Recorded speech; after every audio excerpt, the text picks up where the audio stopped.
¿Cierto? Así crecemos en nuestra vida cristiana. Pero ahora nos entra la duda. Entonces, ¿por qué yo no siempre crezco en mi vida cristiana? ¿Por qué yo no siempre, o puedo pasar por periodos de estancamiento espiritual? La razón es porque nosotros podemos terminar encogiendo la cruz. Entonces, veamos el próximo diapositiva. Nosotros podemos terminar encogiendo la cruz porque por causa de nuestra tendencia humana, nuestra antigua naturaleza de la que hablábamos recién, nosotros hacemos un esfuerzo por disminuir nuestra conciencia de la santidad de Dios y disminuir nuestra conciencia de nuestro propio pecado. ¿Se fijan lo que se produce en el diagrama? Por causa de que yo no quiero tomar plena conciencia de la santidad de Dios y por causa de que yo tampoco quiero tomar plena conciencia de mi pecaminosidad, entonces la cruz ya pasa a ser cada vez menos importante. Ese es un problema común en la vida cristiana. Entonces nuestro desafío es poder entender cómo encogemos la cruz, de alguna manera frenando nuestra profundidad en conocer la santidad de Dios y nuestra profundidad en conocer nuestro propio pecado. La otra diapositiva, por favor, nos da algunas luces más claras. En primer lugar, nosotros tendemos a disminuir la santidad de Dios cuando pensamos que la santidad de Dios es algo alcanzable. Este es el primer error que cometemos. Cuando empezamos a decir así, sí, yo puedo cumplir los parámetros que Dios exige. Es cosa de tener disciplina, portarme bien, hacer todo ok, Dios me va a aceptar. Mira, si dejo de decir garabato, estoy listo. ¿Sí? Si me visto correctamente para venir al culto, estoy listo. Si vengo al culto y doy mi diezmo, si llego a la hora y empiezo a sumar y digo, con eso yo estoy cumpliendo la santidad de Dios. ¿Se fijan? Y ese es un problema, que nosotros terminamos disminuyendo la santidad de Dios. Pensamos que la santidad de Dios es una vara alcanzable. ¿Qué es lo que nosotros necesitamos, hermanos, profundizar y entender? Que la santidad de Dios es un parámetro inalcanzable. Inalcanzable. Tenemos que tener conciencia de eso. Todo parte por esa conciencia. Por lo tanto, hay algo que nosotros debemos hacer siempre, constantemente, por ejemplo. En mi iglesia, una vez al año, nosotros de una u otra manera volvemos a predicar y enseñar sobre los atributos de Dios, por ejemplo. Entonces, este año lo estamos haciendo a través de los 10 mandamientos. La peor manera de hacerlo, porque ahí es casi cortar cabeza, digamos, que uno termina humillado, todo. O sea, termina el sermón y del predicador para abajo estamos todos... Porque realmente los 10 mandamientos son humillantes. Si usted se pone a estudiar los 10 mandamientos y analiza qué es lo que cada uno de ellos implica, usted verá que no somos capaces de cumplir ni uno de ellos. Ni uno. Ni un solo mandamiento somos capaces de cumplir. De una u otra manera pecamos contra los mandamientos. Pero ¿cómo dice eso? Yo nunca me he acostado con otra mujer. Bueno, ¿y qué dice Jesús? El que miró a otra mujer codiciándole su corazón, ya cometió adulterio. Entonces, no, pero yo nunca he matado a nadie. Sí, pero tú has ofendido a personas con tus palabras, con tus actitudes y las has herido profundamente. Has matado su dignidad. Eres culpable de homicidio delante de Dios. Entonces, de esa manera, nosotros empezamos a ver que efectivamente los 10 mandamientos nos muestran la santidad de Dios y la profundidad de nuestro pecado. Entonces, nosotros necesitamos entender esto. Pero nosotros tratamos de pensar, no, la santidad de Dios es un parámetro que yo puedo alcanzar con mi buen desempeño. ¿Ven arriba lo que dice? Buen desempeño. O sea, con el buen desempeño yo logro suplir la santidad de Dios. Si yo lo hago bien, si yo me esfuerzo harto, si tengo autodisciplina, entonces alcanzaré la santidad de Dios. Esa es una ilusión. Pero es una ilusión común entre muchos cristianos y es una ilusión que tiene un efecto directo y terrible en nuestra santificación. Porque por causa de eso, nosotros terminamos pensando o terminamos despreciando la cruz en la práctica. La otra manera que disminuimos la cruz es cuando nosotros aparentamos.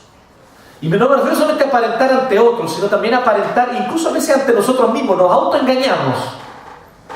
Nos autoengañamos pensando, tratando de hacer sentir que somos menos pecadores de lo que realmente somos. Entonces, con el buen desempeño yo estoy diciendo algo. Dios no es tan santo como realmente es. Y con el aparentar, yo estoy diciendo, yo no soy tan pecador como realmente soy. Les doy un ejemplo de aparentar y de tratar de ocultar mi propio pecado. Y esto es súper efectivo, se los recomiendo.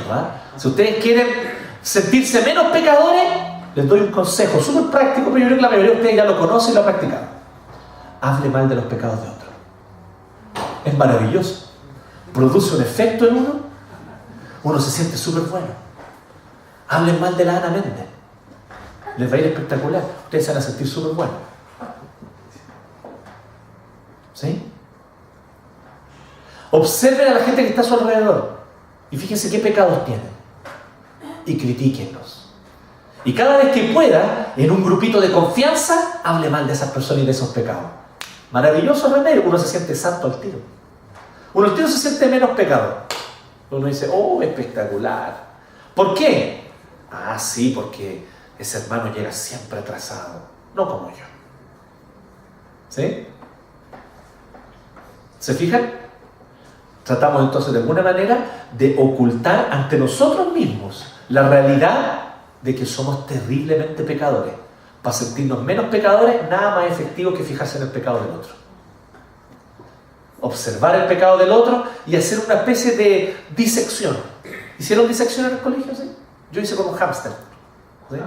Entonces lo matamos con éter, ¿sí? Y una vez ya muerto lo pusimos, lo clavamos y lo abrimos con un bisturí y uno veía todo lo que había por dentro. ¿Hicieron eso alguna vez? ¿Sí? Impensado. ¿Ah? Hoy día eso sería impensado. ¿Hoy día eso ya no se hace más? No, está mal eso, ¿en serio? O sea, mi hijo no lo va a hacer en el colegio. No, yo lo voy a hacer en casa con él. No puede ser, esa es la mejor manera de conocer el órgano interno. Dios mío, ¿dónde vamos a parar así, padre? ¿Ah? Entonces ahora empiezan a comer hamburguesas de soya, pura herejía. ¿Hay uno ahí? Cristo te hizo libre, hermano. Mata y come. Mata y come. ¿Quién dijo eso, Gonzalo? ¿Enviado por quién? Por Dios, pues no fue nada Satanás. ¿Quién dijo eso? Mata y come. Mata y come. Yo soy obediente al Señor. Entonces, si nosotros vemos, podemos terminar aparentando o tratando de sentirnos menos pecadores, criticando justamente el pecado del otro o hablando mal del pecado del otro. Y es por eso que uno de los pecados más comunes en las iglesias es el chisme. Yo he hecho este análisis. Uno de los pecados más comunes en la iglesia es el chisme. Y ¿saben qué? No miren nada para el lado si todos ustedes han cometido chisme. Yo también. Es súper fácil caer en eso. Así que no nos hagamos nada lo que no. Sí que terrible esta gente que es chismosa. No, usted lo ha sido. No me venga a vender pomada aquí. Usted lo ha hecho y usted sabe que lo ha hecho. La pregunta es ¿por qué hacemos eso? ¿Y por qué es tan fácil hacerlo? ¿Por qué es tan fácil caer y no nos damos cuenta y de repente estamos en medio con un mate? ¿Ah? No nos damos ni cuenta, ¿cierto? ¿Por qué ocurre esto? Nuestras amigas gringas no van a entender esto del mate, ¿no? Que alguien les explique después. Entonces, ¿sí? Entonces, ¿por qué esto ocurre? ¿Con cuánta facilidad ocurre? Porque nosotros tenemos una necesidad profunda. Necesito sentirme menos pecador. Y ahí yo voy más atrás. Y ahora aquí yo quiero hablar de nosotros los pastores, Gonzalo, si puedo. Creo que muchas veces, no solamente, pero tenemos culpa los pastores. ¿Por qué la gente quiere tanto sentirse menos pecadora? Porque nosotros predicamos moralismo en vez de predicar el Evangelio. Así que los pastores tenemos responsabilidad en esto también. Nosotros tenemos culpa. Yo muchas veces prediqué moralismo. Muchas veces. predicaba, abría la Biblia y decía, y por eso, hermanos, entonces, imitemos a Daniel. ¿Y saben qué es lo que yo produzco en la congregación? Cuando termino mi sermón ahí, que un hermano va a decir así, yo puedo imitar a Daniel. Yo soy capaz de imitar a Daniel. Y va a salir orgulloso, por lo tanto, lejos de Cristo. Y el otro hermano va a decir, pero yo nunca voy a ser como Daniel. No importa cuánto lo intente. Yo no valgo nada, no soy nadie, merezco morir. Y él va a salir profundamente deprimido y también lejos de Cristo, porque no está confiando en su gracia. Así que a los dos, yo le estoy destruyendo su vida espiritual cuando predico moralismo. Yo tengo que decir, el desafío es ser como Daniel, pero ¿sabe qué, hermano? Nunca ninguno de nosotros, ni siquiera Daniel, seremos perfectos. Lo único que nos resta es confiar en la perfección de Cristo que ocupó nuestro lugar. Amén. Así que si usted no es capaz de ser fiel como Daniel fue, recuerde que hubo uno que fue fiel por usted y se llama Cristo el Señor. Amén. Entonces yo lo tengo que llevar a Cristo en mi predicación. Si yo no estoy predicando el Evangelio en cada predicación, recordando que esto no se trata de mi esfuerzo y de mis obras, sino de la gracia de Dios, yo voy a terminar haciendo que la congregación se esmere en tratar de ocultar su pecado. Y entonces el chisme es la primera puerta por la que uno entra. La primera, al tiro. El primer desvío que uno toma. Entonces, observen esto. Yo les quiero decir una cosa. La mejor manera de tapar, de dejar de hacer chisme, ¿saben cuál es? No es taparse la boca. Es reflexionar en nuestro corazón lo necesitados que somos todos nosotros de la gracia. Partiendo por mí. Yo necesito la gracia porque yo soy pecador. Entonces yo ya no me siento superior al otro. Y ni siquiera voy a sentir ganas de chismear. ¿Para qué lo voy a hacer? ¿Con qué sentido? ¿Con qué propósito? ¿Se fijan cómo el Evangelio arranca de raíz el problema? ¿No les parece espectacular eso? Entonces les vuelvo a decir, el Evangelio no es solamente algo que nosotros presentamos para que el no creyente se convierta. El Evangelio es lo único que le permite crecimiento espiritual al creyente. Así que hay que predicar el Evangelio siempre, cada domingo, cada vez predicar el Evangelio. Porque cuando yo predico el Evangelio convierte al incrédulo y edifica al creyente. Entonces, tenemos que dejar de seguir una lógica de buen desempeño y dejar una lógica también de apariencia, o de sentirme menos pecador. En la medida que nosotros abandonemos estas dos prácticas, vamos a poder entonces crecer como debiéramos crecer. Volvamos a la diapo primera. Gracias. Así nuestra vida cristiana va a ir creciendo.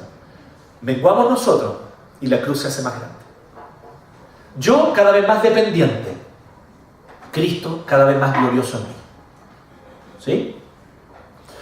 Último punto entonces que yo quisiera trabajar antes de que nosotros entonces veamos una definición sencilla, no tanto, pero profunda, ojalá, sobre el Evangelio. Pero antes de eso, una cosa más que yo quisiera trabajar, que nosotros pudiéramos ver ahora.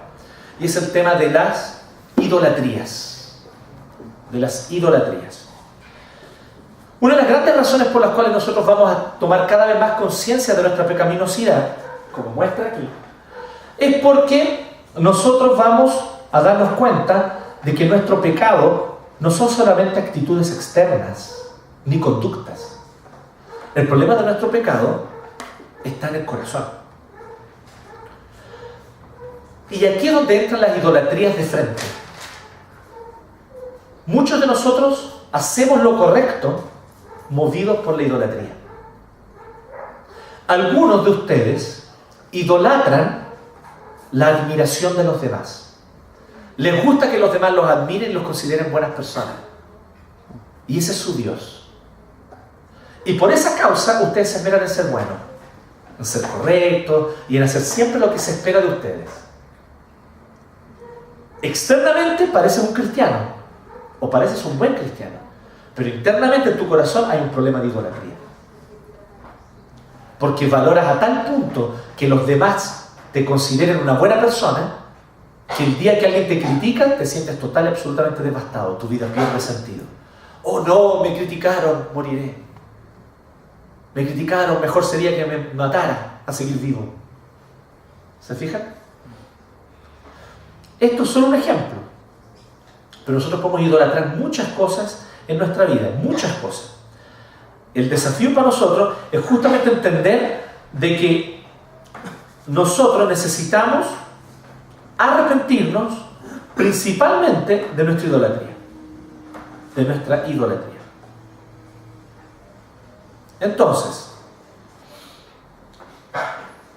te estoy abriendo aquí un archivo que me va a servir.